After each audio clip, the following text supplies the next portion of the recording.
इस वक्त कौन आया हुआ है? मैं देखती हूँ। हाँ, अरे कहाँ जा रही हो? ये क्या चल रहा है यहाँ? और तुम, इनसे मिलना तो बहुत दूर की बात है, इनके बारे में सोचना भी नहीं। तो दोस्तों, आज आप लोगों ने फाइनली मुझे बुलाया है आपका टाइम पास और मेरा टाइम वेस्ट करने के लिए। तो देखिए, तालियां तो दोनों हाथ से बजती हैं, आप लोगों को भी हंसने की कोशिश करनी होगी।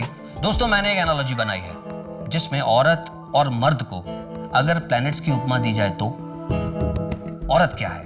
औरत है पृथ्वी, स्टेबल, स्ट्रॉन्ग, सबको जीवन देने वाली। और मर्द ही है ना?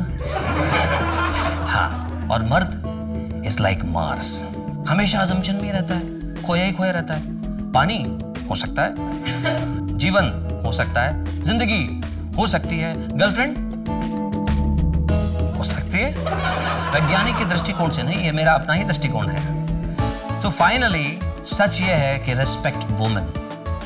अगर औरत नहीं तो कुछ भी नहीं। एक जोरदार तालियां तमाम औरतों के लिए।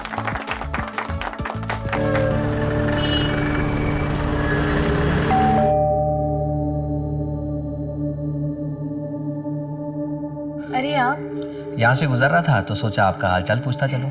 आइए ना।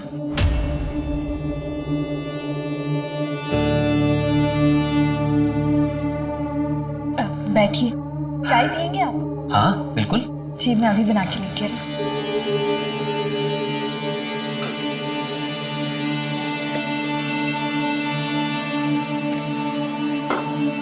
आप बस 2 मिनट रुकिए, मैं अभी आई। फिर से चाय की पत्ती खत्म हो गई? अब मैं बस लेके ही आ रही हूँ। डोंट वरी, चाय की पत्ती के अलावा घर का कुछ जरूरी सामान भी लेके आया। अरे इन सब की क्या जरूरत थी? देखिए, मैं जानता हूँ किशोर के जाने के बाद आप अपना ख्याल नहीं रखती हैं। जिसके लिए ये घर बार सजाया था, अब वो ही नहीं रहा तो आपका मूड ठीक करने के लिए ये मास्टर शेफ आज आपके लिए चाय बनाएगा। अरे आप बस देखते जाओ। लेकिन आप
ट्रिप के लिए जा रहे हो, संभल कर रहना और अपनी टीचर की बात सुनना। अकेले कहीं मत जाना तुम लोग। ओके ओके ठीक है मम्मा। और सबसे इम्पोर्टेंट बात, तुम दोनों अपना ख्याल रखना। ठीक है। चलो जल्दी करो, चलो चलो जल्दी। यस, आप आ रहे हैं क्या हमें स्कूल तक छोड़ने? चलो चलो आ जाओ। दादी के पैर छुओ। दादी खुश रहो, संभाल के जाना और खूब एंजॉय करना। तुम लोग रेडी भी हो गया इतनी जल्दी? Good morning Baba. Good morning, enjoy your day. चलो चलो जल्दी। Bye bye. ये पार्टी आपने मुझे नौकरी मिली है इस खुशी में दी है ना, तो बिल भी मैं ही दूंगी। ये नहीं हो सकता, बिल तो मैं ही दूंगा। ये ठीक नहीं है। आपने अपने कॉन्टेक्ट यूज करके मुझे नौकरी दिलवाई, मेरे इतने टफ टाइम में मुझे हौसला दिया, कॉन्फिडेंस बढ़ाया और हमेशा मेरा ख्याल रखा। तो कम से कम मैं इतना तो कर ही सकती हूँ ना। ठीक है, लेकिन एक शर्त पर।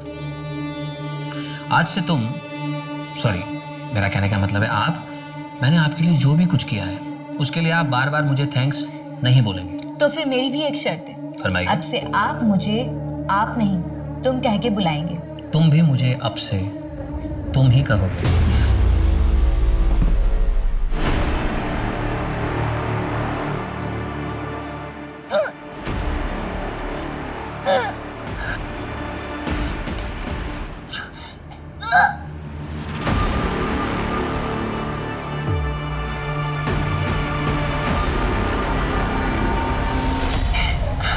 सोनी, अरे क्या हो गया तुझे?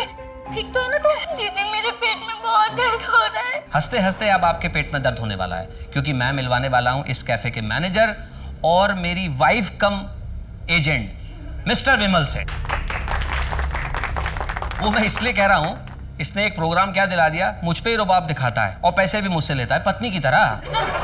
देखिए पत्नी क्या करती है, पैसे लेती है लेकिन ख्याल रखती है, खिलाती है, पिलाती है, प्यार करती है, रोमांस करती है, लेकिन मैं इसके साथ रोमांस कैसे करूं? और सबसे इंटरेस्टिंग बात यह है कि इसका नाम देखिए क्या है, विमल, जो कि एक नर का भी हो सकता है और नारी का भी। क्यों विमल, मैंने सही कहा ना? तो दोस्तों कल मैं फिर मिलूंगा अपनी इसी पत्नी के साथ आपसे। बाय बाय, अपना ख्याल रखिए, आसपास सफाई रखिए।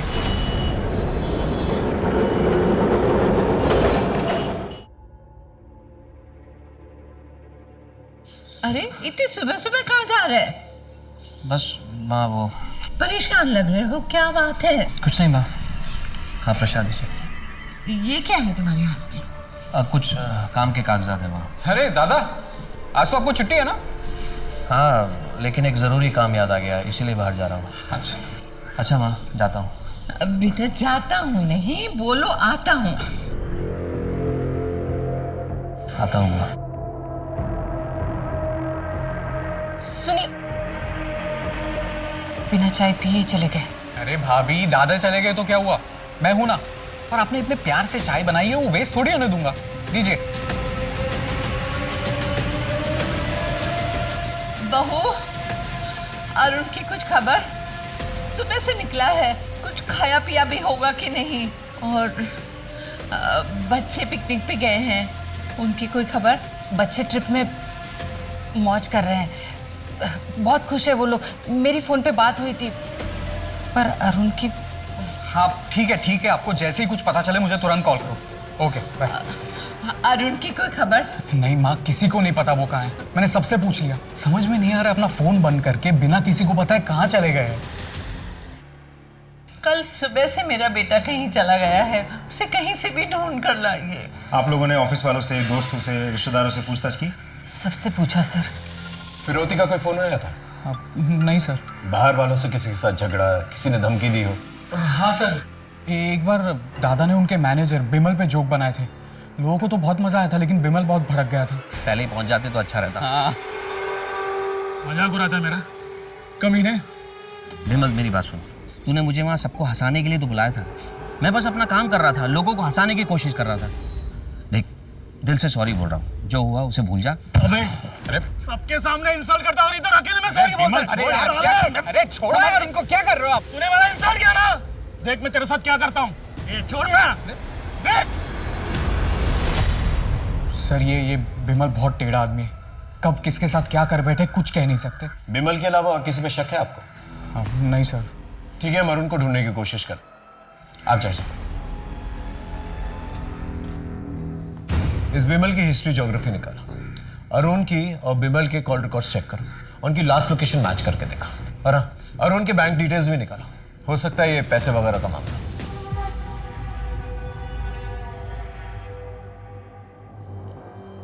ये घर में ही थी या कहीं बाहर गई थी? घर पर ही थी, पर इसका पेट दर्द से क्या संबंध? डॉक्टर, क्या हुआ, कोई सीरियस बात है क्या? शोनी प्रेग्नेंट है।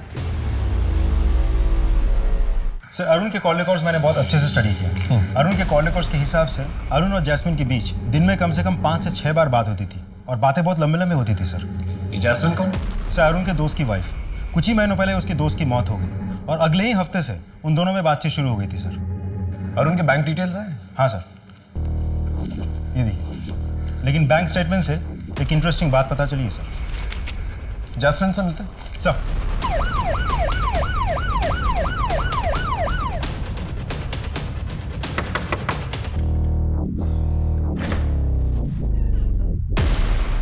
जी आप जैस्मिन? जी आपको तो पता ही है कि अरुण लापता। कुछ आइडिया हो कहाँ होगा? नहीं सर। फोन पे बातचीत होती थी आप लोगों की? नहीं सर, सिर्फ 1-2 बार ही हुई होगी। और पैसों का लेन देन? मैं उनसे पैसे क्यों लूंगी सर? यह है अरुण के कॉल रिकॉर्ड्स।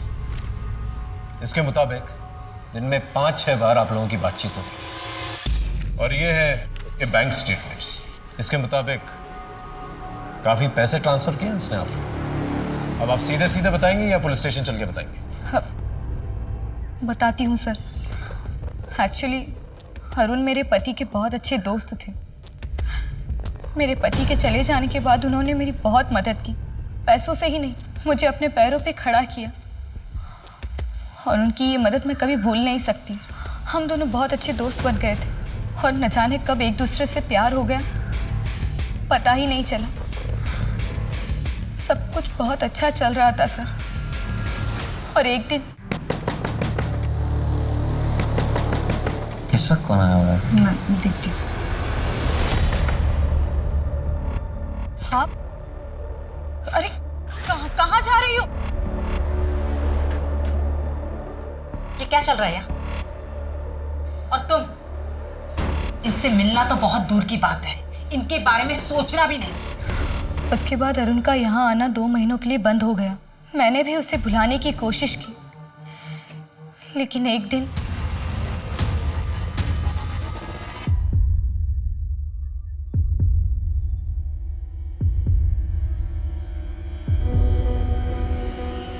कितने दिनों बाद आया हो, कैसे है? नहीं, मैं तुम्हारे झांसे में नहीं आने वाला। तुम भी तो धोखेबाज हो सकती हो शीतल की तरह। जैसे उसने मेरी आधी जिंदगी बर्बाद कर दी, आधी जिंदगी तुम बर्बाद करोगी। क्या हुआ है अरुण? क्यों इतने परेशान हो? अरुण और शीतल के बीच में कुछ तो हुआ था जिससे वो बहुत परेशान रहने लगे थे। मैंने इसे जानने की कोशिश की, लेकिन उन्होंने मुझे इस बारे में कुछ भी नहीं बताया और कभी इस बारे में बात भी नहीं की। वो हर वक्त उदास रहने लगे, हर वक्त परेशान रहा करते थे, और मुझसे जब रहा नहीं गया तो मैंने जिद करके उनसे आखिर पूछ ही लिया। लेकिन उन्होंने मुझसे कहा कि वो बात बताने से अच्छा है कि वो मर जाए। और उसके बाद मेरी कभी हिम्मत ही नहीं हुई कि मैं उनसे उस बारे में कभी बात करूं। लेकिन सर, वो जो भी बात थी वो उन्हें अंदर ही अंदर खाए जा रही थी। भरा पूरा परिवार था हमारा। तीज त्योहार, खाना पीना, दोस्त रिश्तेदार, हंसी ठहाका। फिर अचानक सब बदल गया। शीतल और अरुण के बीच में पता नहीं ऐसा क्या हो गया कि वो एक दूसरे से नफरत करने लगे। उनके बीच में झगड़े होने लगे। मैंने बीच बचाव करने की बहुत कोशिश की, लेकिन झगड़े की जो वजह थी मुझे नहीं पता चली। और फिर बात बढ़ते बढ़ते यहाँ तक पहुँच गई कि एक दिन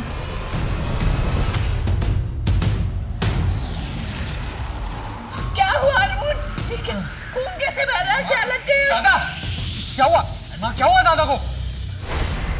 शीतल अच्छी बहू है, समझदार पत्नी है, प्यारी माँ है, हमारे परिवार की नाक है। उन दोनों का रिश्ता बहुत अच्छा था, पर उस दिन के हादसे के बाद हम सब हैरान हैं। अरुण और आपके बीच में किस बात की वजह से टेंशन था? हर पति पत्नी में जितना टेंशन होता है बस उतना ही, और कुछ नहीं। देखिए, मैं मानता हूँ हर पति पत्नी में झगड़े होते हैं, लेकिन ऐसे नहीं होते कि खून बहने लगे जो अरुण के सर से बह रहा था। जैस्मिन को जानती हैं? कहीं वही तो वजह नहीं है आप दोनों के झगड़े की? कुछ दिनों से अरुण का बर्ताव कुछ अजीब सा चल रहा था। अरे क्या बात है भाभी, बहुत अच्छे लग रहे हो इस साड़ी में। हरी के छोटे भाई की शादी में जा रहे हैं, इसलिए ये साड़ी पहनी। हाँ, वहाँ पे आपको देख के लोग बेहोश ही हो जाएंगे। और तुम? चले? तुम आओ जरा, कुछ बात करनी है। एक मिठाई।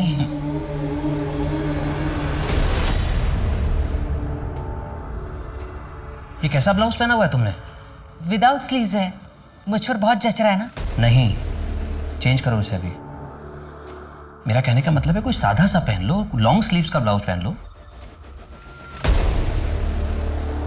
पहले अरुण को मेरी हर एक बात बहुत अच्छी लगती थी, फिर उसे धीरे धीरे मेरी बात उसे खटकने लगी। वजह? पता नहीं, कहीं अरुण को आप पर शक तो नहीं था? पता नहीं सर।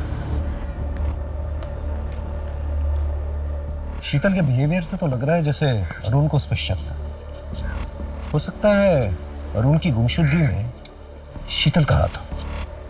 ये भी हो सकता है कि शीतल का कोई अफेयर चल रहा हो, लेकिन किससे? क्या लगता है सर? अखिल से? हो सकता है। अगर शीतल और अखिल का अफेयर चल रहा था तो कॉल रिकॉर्ड से तो पता नहीं चलेगा, क्योंकि दोनों साथ में रहते थे। पड़ोसियों से पता करो।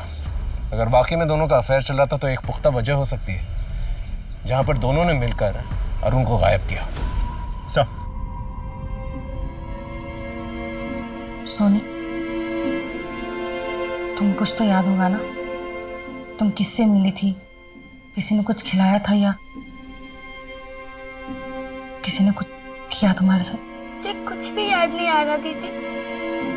पेट में अचानक से दर्द होता है, बहुत भूख लगती है बार बार। क्या हुआ है दीदी मुझे? दीदी कल मैं स्कूल जाऊंगी ना? हेलो, क्या? ठीक है, हम अभी पहुंचते हैं। चल सर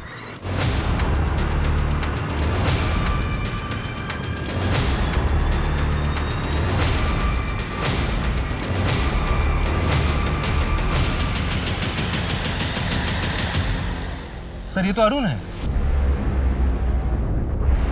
सर शरीर पे कोई चोट के निशान या घाव ऐसा कुछ भी नहीं है।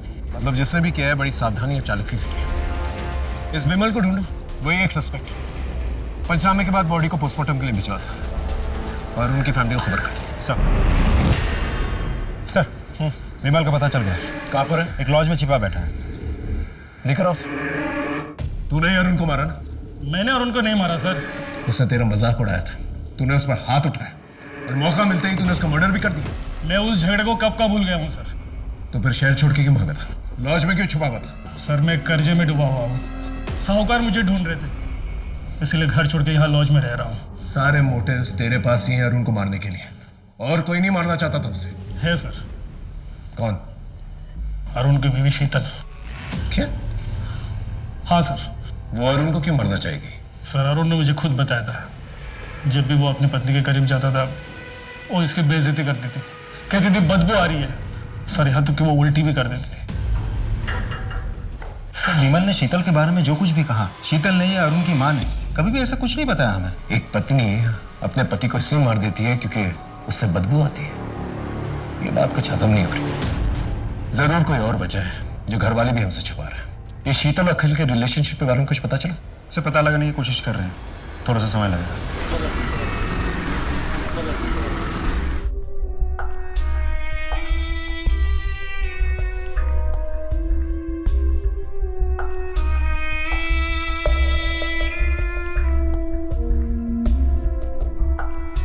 अब हम कुछ दिन यहीं रहेंगे और तुम्हें जो भी जरूरत पड़े मुझे बोलना।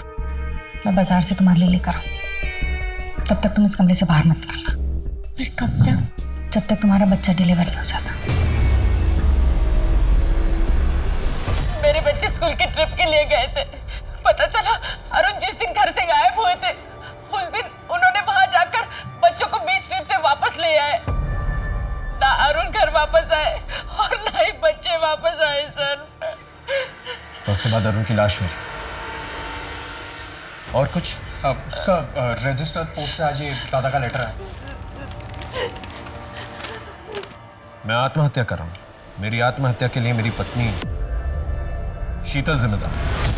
शीतल की वजह से मेरी जिंदगी बर्बाद हो गई है, मेरा सुख चैन खत्म हो गया। आप पति पत्नी के बीच में क्या प्रॉब्लम थी? आखिर अरुण ने ऐसा क्यों लिखा है कि उसने आपकी वजह से आत्महत्या की?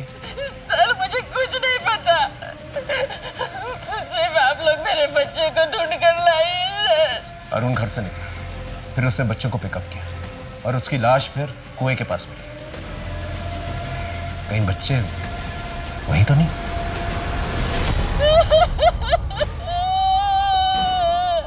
प्लीज, हम आपका दुख समझते हैं, लेकिन हमें अपनी कार्रवाई करनी है। प्लीज प्लीज संभालिए अपने आप। पंचनामे के बाद पोस्टमार्टम के लिए भेजा था। सर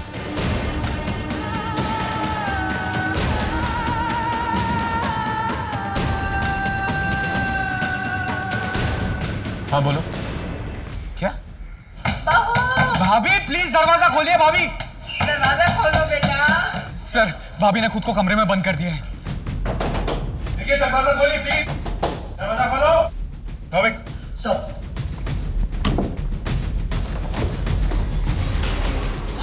हे भगवान। भाभी। शीतल। अब हाँ सर। घर की तलाशी लेनी है। जी प्लीज। विनोद सर। चेक करो।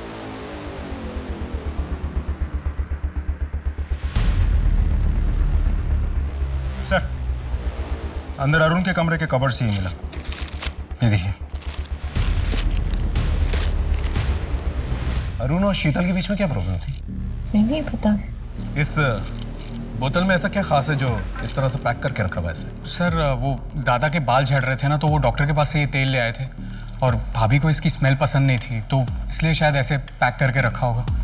और हाँ सर, दादा स्टैंड अप भी करते थे, तो अपने लुक्स को लेके वो बहुत सतर्क रहते थे। इस तेल के अलावा कोई और प्रॉब्लम थी शीतल को अरुण से? हमें नहीं पता साहब। ठीक है, इसे हम साथ में लेके जाएं। हाँ जी सर। देखिए अब तो बता दीजिए असल में मसला क्या है, आप दोनों के बीच में झगड़ा क्यों हुआ था?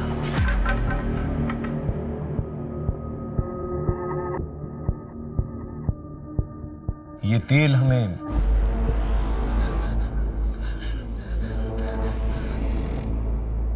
आप अपने पति से नफरत क्यों करती थी? आपने उनके सर पे बोतल फोड़ दी थी, क्या वजह? पता नहीं। देखिए शीतल जी, हम आपकी मदद करने की कोशिश कर रहे हैं, दैट्स ऑल। आप डिटेल में बताइए हमें उस रात को क्या हुआ था, वजह हम पता कर लेंगे। देखिए अगर आप हमें नहीं बताएंगी तो आपके पति की मौत का इल्जाम आप पर आ जाएगा, आपके 2 बच्चों की मौत की जिम्मेदार भी आप ही ठहराई जाएंगे। क्या आप ये चाहती हैं? हम लोगों के बीच में ऐसी कोई बड़ी प्रॉब्लम नहीं थी, सब कुछ अच्छा था। पति पत्नी, 2 बच्चे, देवर, सासू माँ। फिर एक दिन अरुण ने स्टैंड अप कॉमेडी का प्रोग्राम करना शुरू कर दिया। वो अपने लुक को लेकर बहुत कॉन्शियस होने लगा, बहुत महंगे महंगे कॉस्मेटिक खरीदने लगे, घर का बजट बिगड़ने लगा। फिर भी मैंने मैनेज कर लिया। प्रोग्राम के चक्कर में वो रात रात भर घर से बाहर रहते थे, कभी कभी तो 1-1 हफ्ते घर नहीं लौटते थे वो। एक दिन मुझे जैस्मिन के बारे में पता चला। मैं बहुत गुस्सा हो गई, लेकिन उन्होंने उसके साथ वो रिश्ता खत्म कर दिया। थोड़ी अनबन हुई हमारे साथ। फिर एक दिन वो बाल बड़ा करने का कोई तेल लेकर आए।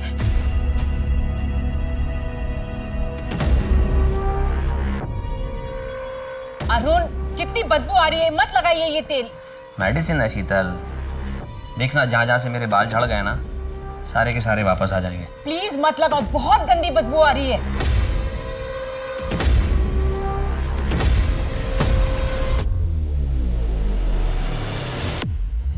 शीतल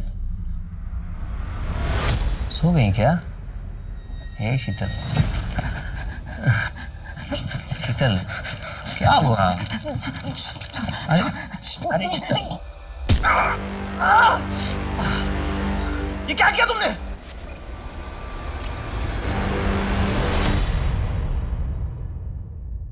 अरुण, आई एम सॉरी।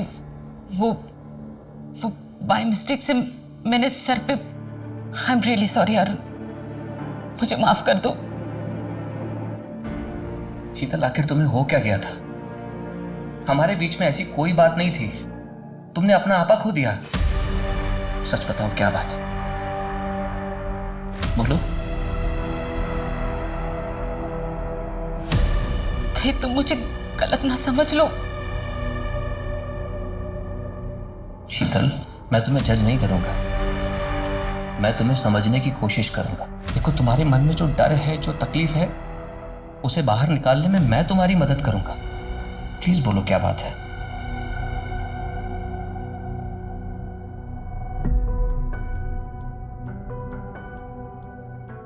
मैं 13 साल की उम्र में ही मां बन गई थी। कब क्या हुआ मुझे कुछ पता नहीं। मैं तो बहुत छोटी थी।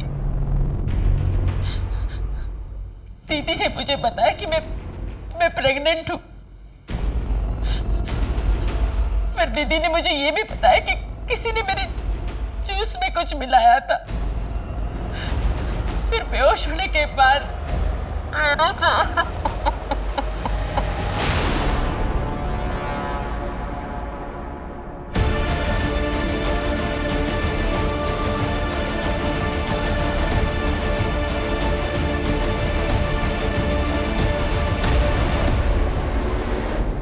पिछले 27 सालों से ये दर्द मैं अपने मन में लिए जी रही हूं।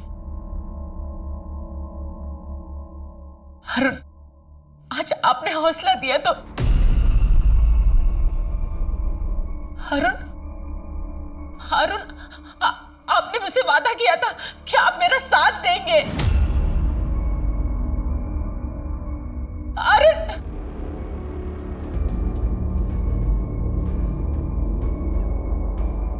एक तो कच्ची उम्र में ऐसी पीड़ा के साथ जी रही थी। 13 साल का शरीर डिलीवरी का सदमा नहीं झेल पाया, इसलिए डिलीवरी होते ही मेरा बच्चा मर गया। आपने रेप की कंप्लेन लिखवाई थी? नहीं। क्यों? मैं बहुत छोटी थी। मुझे ये याद ही नहीं आ रहा था कि मेरे साथ ये बार बार कौन कर रहा था। हमेशा मैं नींद में हूं यही लगता था। मुझे बस ये याद है कि ये जो कुछ भी हो रहा था मेरी दीदी सोनल के घर में हो रहा था। ये सब की बात थी, इसलिए दीदी ने केस रफा दफा कर दिया और मैं भी कुछ नहीं कर पाई। आपकी बहन सोनल, वो अब कहाँ रहती है? सोनल दीदी और जियाजी का 10 साल पहले कार एक्सीडेंट में मौत हुई। आपके साथ जिस घर में वो हादसा हुआ था, आपको उसका एड्रेस याद है?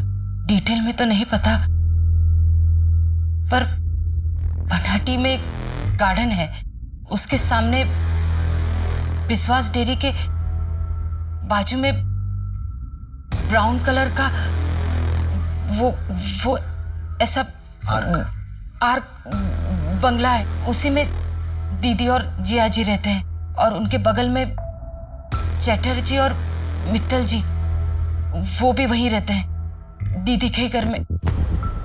शीतल की कहानी सुन के ये केस और भी ज्यादा कॉम्प्लिकेटेड हो गया है। सर, ऐसा भी तो हो सकता है कि बचपन में शीतल पे हुए टॉर्चर की बात सुन के अरुण ने उन लोगों को ढूंढ निकालने की कोशिश की होगी, जिसकी वजह से उन लोगों ने मिलकर अरुण को मार दिया होगा। या सर, ऐसा भी तो हो सकता है शीतल खुद को बचाने के लिए मनगढ़ंत कहानी रच रही हो। शीतल को उस तेल से प्रॉब्लम थी, इसलिए उसने अपने हस्बैंड पे वार किया। हो सकता है कि वो तेल की स्मेल उसके अतीत के किसी हादसे से जुड़ी हुई है।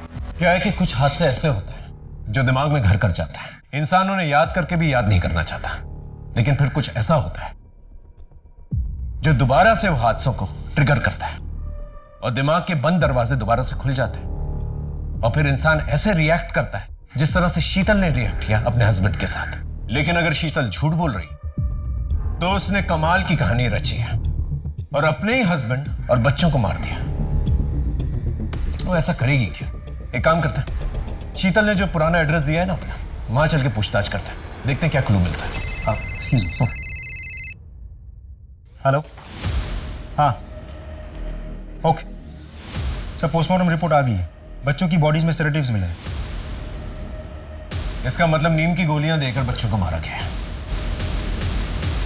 सोनी,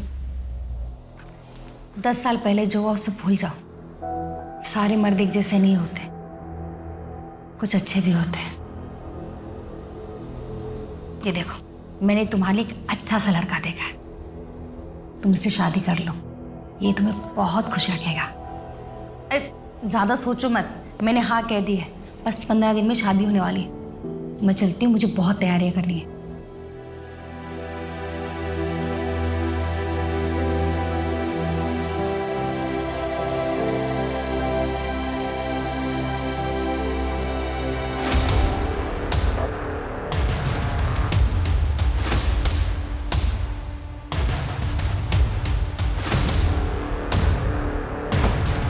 দাদা বলছিলাম এই বিশ্বাস डेयरीটা কোথায়?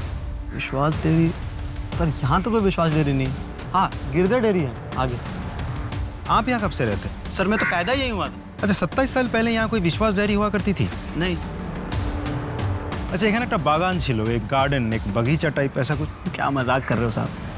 हमारे इस पूरे एरिया के अंदर ना कोई बागान था और ना है। एक आर्ट शेप का ब्राउन कलर का बंगलो हुआ करता था, कुछ याद है? साहब हमारे पूरे एरिया के अंदर सिर्फ अपार्टमेंट्स हैं, बंगलो तो नहीं है। और मित्तल और चैटर्जी साहब का घर? चटर्जी तो सर बहुत सारे रहते हैं यहाँ पे, और पर वो सब अपार्टमेंट्स में रहते हैं। और मित्तल तो शायद कोई नहीं ना अपने एरिया में। नहीं सर। ठीक है सर। आपने हमें जो भी इंफॉर्मेशन दी थी वो सारी की सारी गलत है। ना ही कोई पार्क है वहां पर, ना ही कोई विश्वास डेयरी, और ना ही कोई ब्राउन कलर का बंगलो है वहां, ना ही कोई चैटर्जी रहते हैं वहां पर, और ना ही कोई मित्तल परिवार। आपने हमसे झूठ क्यों कहा? क्या छुपाने की कोशिश कर रही हैं? 27 साल पुरानी बात है सर, तब मैं बहुत छोटी थी, जितना याद था बता दिया, इससे ज्यादा मैं कुछ नहीं जानती।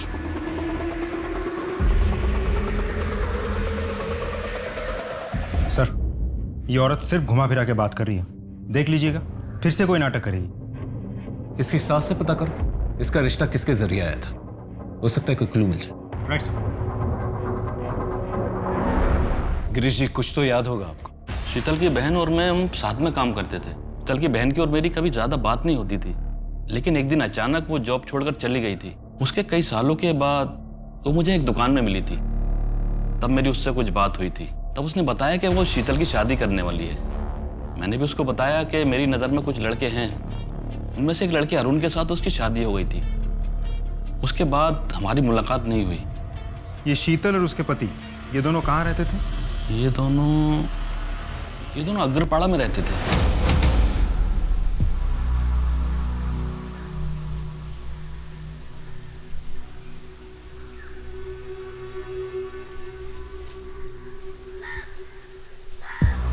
सर इस उम्मीद से इनके ससुर ने यह घर खरीदा था, वो तो अब नहीं रहे, लेकिन इनको ये नहीं पता कि इनके ससुर ने किससे घर खरीदा था। क्या हम घर अंदर से देख सकते हैं प्लीज? जी हम उससे बात करके गए थे, आप देख सकते हो। Thank you.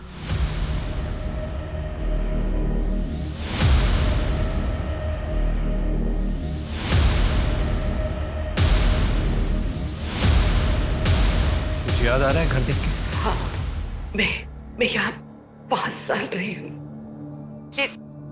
मेरे ज्यादा दोस्त नहीं थे, तो मैं ज्यादा से ज्यादा मैं घर पर ही रहती थी। अब याद आए, उस दिन मेरे दीदी और जिया जी की एनिवर्सरी थी।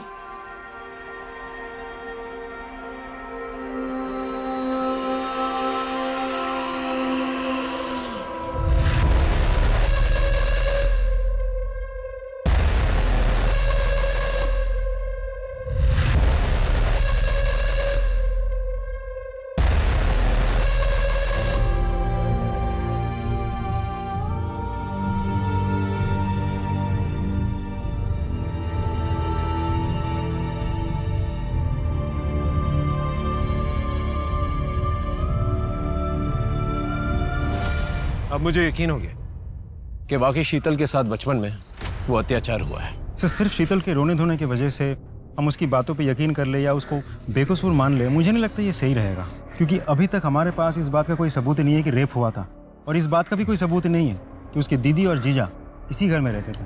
ठीक है, आस पड़ोस में पूछताछ करते हैं उस पुराने हादसे के बारे में, देखते हैं क्या निकल के आता है। मैम 27 साल पहले यहाँ पास में एक परिवार रहता था, पति पत्नी और 10-12 साल की एक बच्ची थी उनकी। कुछ याद है आपको उनके साथ क्या हुआ, कहाँ गए वो लोग? 27 साल पहले? जी। सोनल और प्रताप? जी, सोनल और साथ में उसकी बहन शीतल। शीतल नहीं, सोनी नाम था उसका। बहुत ही प्यारी बच्ची थी, फिर पता नहीं अचानक एक दिन तीनों घर बार छोड़ के कहीं चले गए। पता नहीं क्या हुआ था। कोई कहता है शोनी बीमार थी, कोई कहता है शोनी की कोई और समस्या थी। मैंने डॉक्टर बासु को पूछा भी था। डॉक्टर बासु? हाँ, पर उन्होंने कुछ बताया नहीं। हमारे फैमिली डॉक्टर है।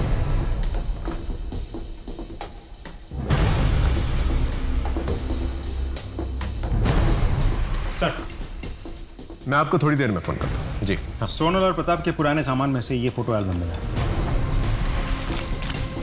फोटोज को अच्छी तरह से चेक करो। 27 साल पुरानी बात है, मतलब 1993। हो सकता है कोई क्लू मिल जाए। और सोनल और प्रताप के सोशल अकाउंट्स भी चेक करो। Right sir.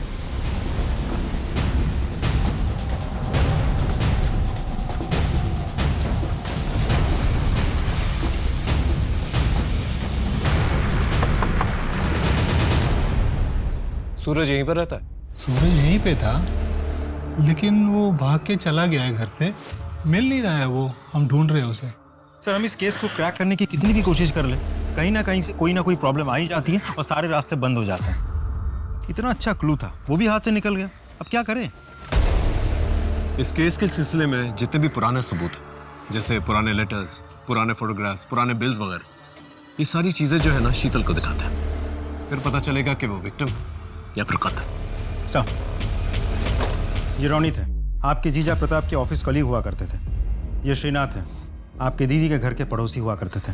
अक्सर आपके घर पे आते थे, जाते थे। जब आप छोटी हुआ करती थी और आपके घर में कोई नहीं हुआ करता था, तो आपके घर वाले आपको इसी के घर पे छोड़ के जाया करते थे।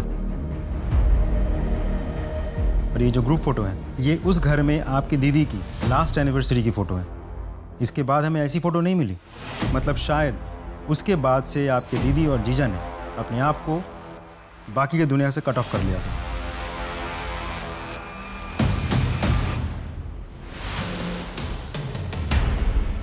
ऐसा क्या था इस फोटोग्राफ के अंदर जिसे देखकर शीतल ने इस तरह से रिएक्ट किया? Sir, sketch artist.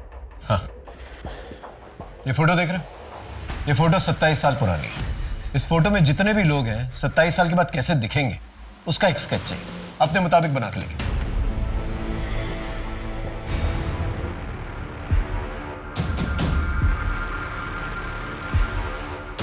इन सारे स्केचेस को आसपास के पुलिस स्टेशन में भिजवा दिए? जी सर, और हमारी एक टीम इन सारे स्केचेस को सबको दिखा के पूछताछ भी कर रही है।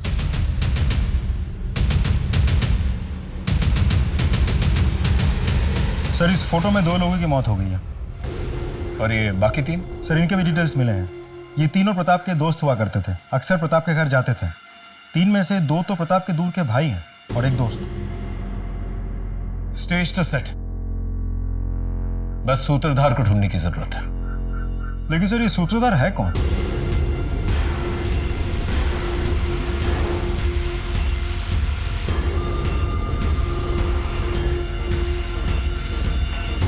आप लोग सोनल और प्रताप को जानते थे? हाँ, वो हमारे बहुत अच्छे दोस्त थे। वैसे प्रताप हमारे दूर के भाई थे, लेकिन दोस्त करीबी थे। आप शीतल, इनमें से किसी को पहचानती हो? किसी की शक्ल याद है तुम्हें? नहीं सर, इनमें से किसी की भी शक्ल मुझे याद नहीं है। ये किस बात की तहकीकात हो रही है? कौन है ये मैडम? जी, ये शीतल है, सोनल की छोटी बहन। उन्हीं के साथ रहती थी। ओ शीतल, हाउ आर यू? कैसी हो? पहचाना? मैं अविनाश। चलो भाई, निकलेंगे अब। जी जी, आप लोग जाइए। हाँ।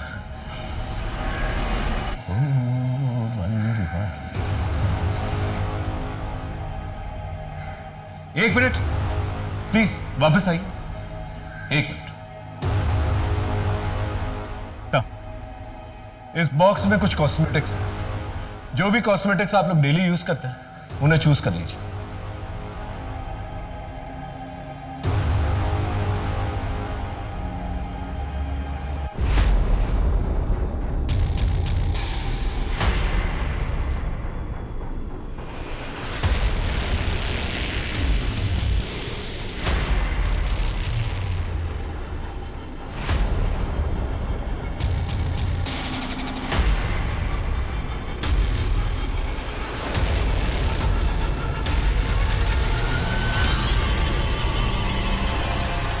हो ना, तुम हो ना जिसने मेरे साथ गलत किया, एक बच्ची के साथ गलत किया, ने मेरी जिंदगी बर्बाद की, मेरी इज्जत लूटी। मैं तुम्हें छोड़ूंगी नहीं। संभालो, संभालो, लेके जाओ, लेके जाओ। क्या बकवास है ये? कुछ भी अनाप शनाप बोले जा रही है। लगता है इसका माथा फिर गया और साथ में पुलिस भी बावली हो गई है। ना कोई सबूत, ना गवाह। अरे वाह वाह वाह वाह, 27 साल पहले की मनगढ़ंत कहानी गढ़ करके तुम मेरी बदनामी कर रहे हो। मनगढ़ंत कहानी है या सच, वो तो हम पता लगा ही लेंगे, लेकिन तकलीफ से अगर बचना चाहता है ना तो अभी सच बताता। 13 साल की शीतल को तुमने क्या क्या किया था? क्या बकवास कर रहे हो? मैंने कभी किसी पर कोई अत्याचार नहीं किया। बिना किसी सबूत के आप कोई आरोप नहीं लगा सकते। मैं जा रहा हूं। रुकिए, जब तक का डीएनए टेस्ट नहीं हो जाता ना आपका, आप कहीं नहीं जा सकते। कर लो डीएनए टेस्ट। मैच किससे करोगे? ये सूरज, जब शीतल 13 साल की थी उसका एक बच्चा पैदा हुआ था। वो मरा नहीं था, जिंदा है। वही ये बच्चा है। अब जब तक डीएनए टेस्ट नहीं आ जाता, यहीं पर रुको।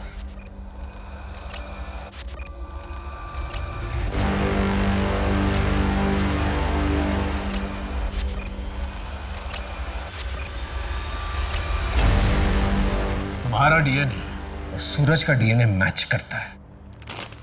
अब सीधे से सच बोलेगा या मार खा के बोलेगा? बोल। बताता हूं, बताता हूं। ये हैप्पी एनिवर्सरी।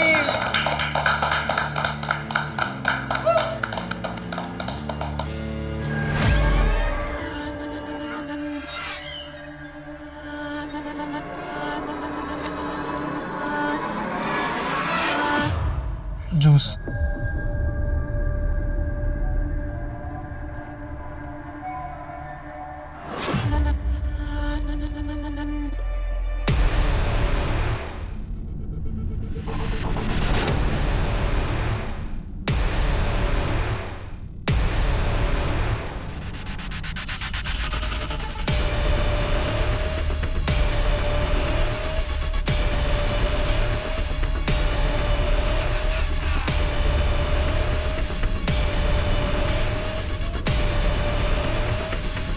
सर, मुझे उसकी लत पड़ गई थी, इसलिए मुझे जब भी मौका मिला तो सोहम के साथ मिलकर शीतल से प्यार किया। अविनाश ने तो अपना गुनाह कबूल कर लिया है। अब तुम दोनों बताओ, 13 साल की शीतल के साथ तुम दोनों ने क्या क्या किया था? सर, इस बात को 27 साल हो गए। अब इतने सालों बाद एक गलती को लेकर आप क्यों बवाल कर रहे हो? 27 साल पहले जो तुम लोगों ने गलती की थी, उसका बोझ शीतल आज तक उठा रही है। बचपन में मेरे साथ हुए अत्याचार से मेरे मन में एक हमेशा के लिए दर्द बना रहा, एक कमजोर पल था जब अपने आप पर बीती हुई बात मैंने अपने पति से कही। वही मेरी सबसे बड़ी गलती थी। पाप किया है शीतल तुमने, धोखा दिया है मुझे। जरूर तुम्हारे ही चाल चलन में कोई खोट रही होगी, तभी तो उन लोगों ने तुम्हारी इज्जत पर हाथ डाला। मेरा ही नसीब खराब था जो तुम जैसी बच्चालन औरत से मेरी शादी हुई। अरुण, अरुण, मैंने कहा ना, मैं दूर हटो मुझसे। अरुण, अपने पति पर भरोसा करके अपनी जिंदगी का सबसे बड़ा दर्द मैंने उनके साथ शेयर किया। मैंने सोचा वो मुझे सहारा देंगे, मेरा हौसला बढ़ाएंगे, पर वो तो मुझसे नफरत करने लगे, मुझ पर शक करने लगे, और तो और हमारे बच्चे उनके नहीं किसी और के हैं ये समझकर उन्होंने बच्चों को भी मार दिया। अगर अरुण का मुझ पर विश्वास होता तो न वो बच्चों को मारते और न खुद आत्महत्या